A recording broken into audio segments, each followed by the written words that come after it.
योद्धा न्यूज मराठी.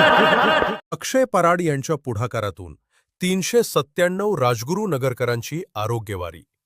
मोफत तपासणी शिबिरास उत्स्फूर्त प्रतिसाद. अरिंजे फाउंडेशनचे संस्थापक अध्यक्ष श्री अक्षय पराड यांच्या पुढाकारातून आणि अनुलोमच्या सहकार्याने राजगुरुनगर शहरातील नागरिकांसाठी विशेष आरोग्य तपासणी व शासकीय योजना नोंदणी शिबिर यशस्वीरित्या पार पडले.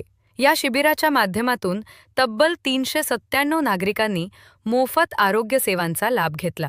दिवसभर नागरिकांची मांदियाळी. बुधवार 15 एप्रिल 2026 रोजी आयोजित या शिबिराची सुरुवात सकाळी 9 वाजता झाली. सकाळपासूनच नागरिकांनी तपासणीसाठी मोठी गर्दी केली होती. सायंकाळी 7 वाजेपर्यंत चाललेल्या या शिबिरात नागरिकांचा उत्साह आणि प्रतिसाद वाखण्याजोगा होता. मोफत आरोग्य सेवा आणि शासकीय योजना या शिबिरामध्ये महिलांसाठी अत्यंत महत्त्वाची असलेली मेमोग्राफी, स्तन कर्करोग तपासणी सुविधा उपलब्ध करून देण्यात आली होती. यासोबतच सर्व नागरिकांसाठी ब्लड प्रेशर, मधुमेह, कोलेस्ट्रॉल, CBC आणि रक्तगट तपासणी यांसारख्या साधारण 10,000 रुपये किमतीच्या आरोग्य सेवा पूर्णतः मोफत देण्यात आल्या.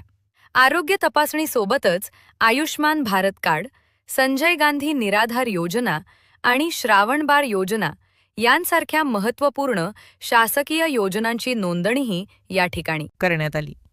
मान्यवरांची उपस्थिती कार्यक्रमाच्या उद्घाटन प्रसंगी नगराध्यक्ष श्री मंगेश गुंडाळ, किरण आहेर, शिवाजी मांदळे, सुरेश कौदरे, सरपंच नरेंद्र वाळुंज, अरुण गुंडाळ, नगरसेवक निलेश घुमटकर, राहुल पिंगळे, आशा गुंडाळ, प्रेम जगताप, महिला मोर्चाच्या अध्यक्षा रचना फसाटे, गजानन पाठक, ओंकार सोनार, मयूर सावंत, रवी वाडेकर, पत्रकार सूरज वाडेकर, नितीन शहा, प्रतीक दौंडकर, कैलास दुधाळे यांसह अनेक मान्यवर आणि सहकारी उपस्थित होते.